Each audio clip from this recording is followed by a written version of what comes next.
हमारे राज्य में पलायन बढ़ रहा है, आज हमारे राज्य में बेरोजगारी का दर बढ़ रहा है, आज हमारे राज्य में अशिक्षा का दर बढ़ रहा है, आज हमारे राज्य में मजदूरों की संख्या प्रवासी के रूप में बढ़ रही है, और आप 1000 रुपए देकर हमें अगर बहलाने का कार्य करते हैं तो ये दुर्भाग्य का बात है। और विशेषकर झारखंड के युवाओं, आपको स्पष्ट कहना चाहेंगे, आज देख सकते हैं युवाओं का मकसद होता है कि बढ़िया से पढ़ाई लिखाई हो, अच्छा से कंपटीशन की तैयारी करें और झारखंड की नामधारी परीक्षाओं में बैठे।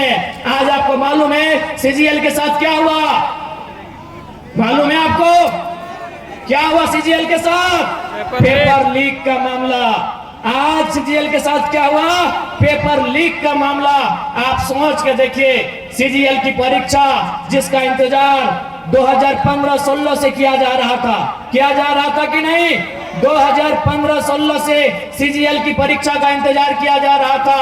आज 2024 में 28 जनवरी 2024 को सीजीएल की परीक्षा होती है, लेकिन 2 घंटे बाद पुनः पता चलता है कि पेपर लीक हो चुका है, पुनः री एग्जाम लिया जाता है। एग्जाम कब लिया जाता है? 21-22 सितंबर को लिया जाता है। पुनः री एग्जाम में भी पता चल रहा है कि पेपर लीक किया जा चुका है।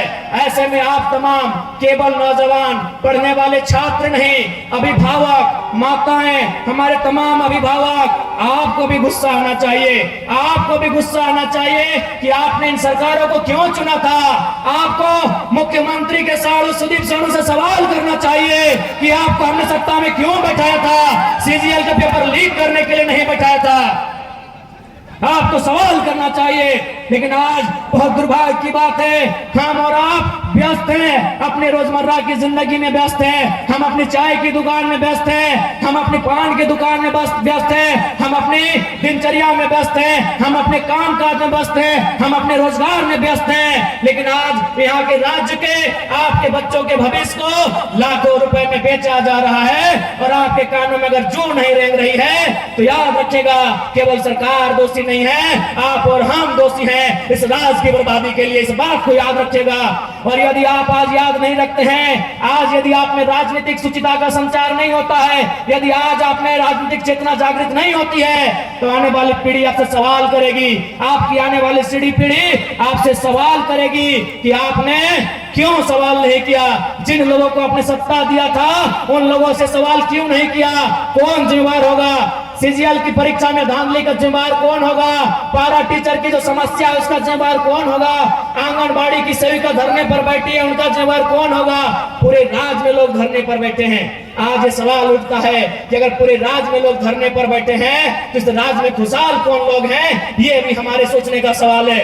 और विशेषकर नौजवान साथी आपको बताना चाहेंगे, कभी भी आपका ध्यान उस ओर नहीं गया है, आपका ध्यान कभी उस ओर नहीं गया है। हमारा ध्यान नौकरियों की ओर जाता है। एक बहाली में अगर मान के चलिए जेपीएससी की बहाली आती है, 250 सीट होता है, 325 सीट होता है, 325 सीट होता है, लेकिन आपको मालूम है इस राज्य में इनकम का जगह कहाँ है?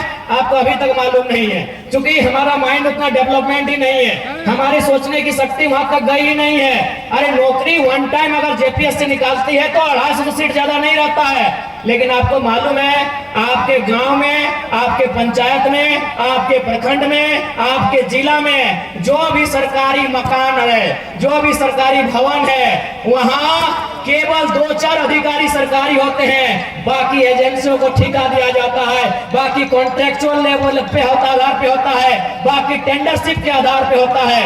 आप जो पंचायत भवन देख रहे हैं, उस पंचायत भवन में जो खिड़की का रंग पेंट करने का जिम्मा एजेंसी को दिया जाता है, बल्ब लगाने का जिम्मा एजेंसी को दिया जाता है, उसमें इलेक्ट्रिशियन से लेकर फिटिंग हर एक काम एजेंसी को दिया जाता है। तो सोच के देखिए झारखंड में कितना एजेंसी काम कर रहा है। अरे नहीं करने से भी 30,000 35,000 एजेंसी झारखंड में काम कर रही है, छोटी बड़ी सब मिला के 30,000 से 35,000 एजेंसियां काम कर रही है। एक एजेंसी का टेंडर करोड़ों में होता है। आप उन एजेंसियों का लिस्ट निकालिएगा, 1% झारखंड के लोग नहीं है। आप केवल नौकरी देखते हैं कि बहाली कै गो निकल रहा है पुलिस का, आप इतने इस भीड़ में कै गो कॉन्ट्रैक्टर हैं, इस भीड़ में कै गो एजेंसी के ओनर हैं। आपकी जानकारी के लिए बता दें, आपके बगल में कोई सरकारी स्कूल होगा, हाई स्कूल होगा या +2 होगा, वहां का प्रिंसिपल सरकारी है, वहां का फिजिक्स का टीचर सरकारी है, वहां के केमिस्ट्री का टीचर सरकारी है, लेकिन आपको जानकारी होना चाहिए IT, TT और स्पोर्ट टीचर सरकारी नहीं है। IT का टीचर सरकारी नहीं है, TT का टीचर सरकारी नहीं है, स्पोर्ट टीचर सरकारी नहीं है। और आपको यह भी जानकारी होना चाहिए कि IT और TT का टीचर एग्जाम लिख के नहीं आते हैं, एजेंसी के थ्रू आते हैं। वो एजेंसी भी आपकी नहीं है, वो टीचर भी आपका नहीं है।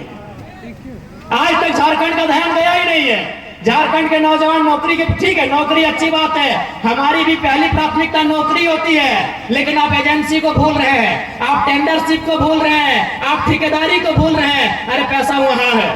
वीडियो की तनख्वाह क्या है? वीडियो की तनख्वाह आज के डेट में क्या है? 50,000, 1 लाख है। चलिए 1 लाख मानते हैं, चलिए मान लेते हैं बढ़िया पदाधिकारी की तनख्वाह 1 लाख है, तो 12 महीना में 12 लाख, यानी 1 साल का 12 लाख। वो नौकरी कितना करेगा? 30 साल। कितना? 30 साल। 12 को 30 से गुना करिए, 3.6 करोड़। क्या कैलकुलेशन सही है? सही है। 3.6 यानी 3.6 करोड़। यानी एक वीडियो, एक बढ़िया रैंक का ऑफिसर अपने जीवन काल में कितना पैसा कमा रहा है? 3.6 करोड़। आपको जानकारी होना चाहिए, एक छोटा एजेंसी करोड़ों का बजट एक बार में, हमको लगता है एक बार जब वो लेती है करोड़ रुपए बचत कर लेती है। आज तक किसी लीडर ने आपको इस ओर लेके नहीं गए हैं, कोई लीडर नहीं, किसी को मतलब नहीं है।